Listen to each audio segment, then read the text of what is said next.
छनाक से शीशा टूटने की आवाज आई तो गुलकार परवेज मेहदी यकदम सहम से गए। खौफजदा निगाहों से अपने मुकाबिल बैठे शहनशाह गजल मेहदी हसन को देखा तो उनके चेहरे पर हैरानी ने डेरे जमाए हुए थे। दोनों गुलकार लाहौर के खियाबान होटल के एक कमरे में रियाज में मगन थे। दोनों ही सुर और ताल में खोए हुए थे। पक्के रागों पर एक दूसरे का साथ निभाया जा रहा था। परवेज मेहदी को आमतौर पर जब भी फुर्सत मिलती वो पहली सूरत में सब कुछ छोड़ छाड़ कर शहनशाह गजल के पास पहुंच जाते। ख्वाहिश तो इनकी यही रहती कि अपना बेशतर वक्त मेहदी हसन के साथ गुजारें ताकि फने गुलकारी की बारीकियों में अपने आप को और माहिर कर सकें। जिक्र हो रहा है 1966 का, जब दुनिया भर में मेहदी हसन की गुलकारी का डंका बज रहा था। गीत चाहे कैसा भी हो, मेहदी हसन की गुलकारी इन्हें और मुमताज बनाई जा रही थी। गजल गुलकारी में मेहदी हसन बुलंद मकाम हासिल कर चुके थे। बात की जाए फिल्मी गानों की तो मेहदी हसन की आवाज का जादू था ही कुछ ऐसा कि इनका गाया हुआ हर गाना मकबूलियत की आखिरी सरहदों को पार कर जाता। शहनशाह गजल को गुलकारी की बुनियादी तरबियत तो घर से ही मिली थी, जिन्होंने खुद को गैर मामूली गुलकार बनाने के लिए कई नशीबो फराज देखे थे। भला वो कैसे भूल सकते थे जब 1953 में उन्होंने कराची के रेडियो पाकिस्तान में अपना पहला ऑडिशन दिया। मेहदी हसन ने क्लासिक से आगाज किया और फिर गुलकारी की सारी असनाफ में तब आजमाई की।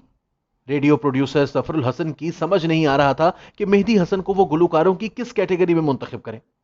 जब ही उन्होंने अपने सीनियर ताहिर शाह साहब को बुलाया, जिन्होंने एक बार फिर मेहदी हसन की गुलकारी को सुना, इन्हें ताज्जुब भी हुआ कि इस कदर कम उम्री में मेहदी हसन पक्के रागों के अलावा गजल, गीत और माहिए भी कमाल महारत से गुनगुना रहे थे। जिसके बाद मेहदी हसन को ए क्लास की कैटेगरी में रखा गया। लेकिन इस सारी मश्क में सुबह 10 बजे से आए मेहदी हसन को शाम 5 बजे घर जाने की इजाजत मिली, क्योंकि इस अरसे में इनका तवील ऑडिशन जो हो रहा था। कमरे में चंद लम्हों की खामोशी तारी हो गई।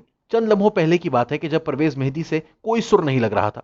जब ही शहनशाह गजल मेहदी हसन खुद वो सुर लगाकर इनको रियाज करा रहे थे और ये कोशिश पिछले कई मिनट से जारी थी। इस रियाज में एक वक्त वो भी आया जब दोनों सुर पर जाकर खड़े हुए। मेहदी हसन ने ऐसा सुर मिलाया कि अचानक ही इन्होंने छनाक की आवाज सुनी। ऐसी आवाज जैसे कोई शीशा टूट गया हो। दोनों ने निगाहें उठाकर इधर उधर देखा तो कोई 10-12 फुट के फासले पर मेज पर टूटा हुआ ग्लास पाया, जिसके बचे कुछ हिस्से से पानी कालीन पर बह रहा था। दोनों को हैरत हुई। दरअसल शहनशाह गजल के सुर ऐसे जा मिले कि ग्लास ही टूटकर बिखर गया।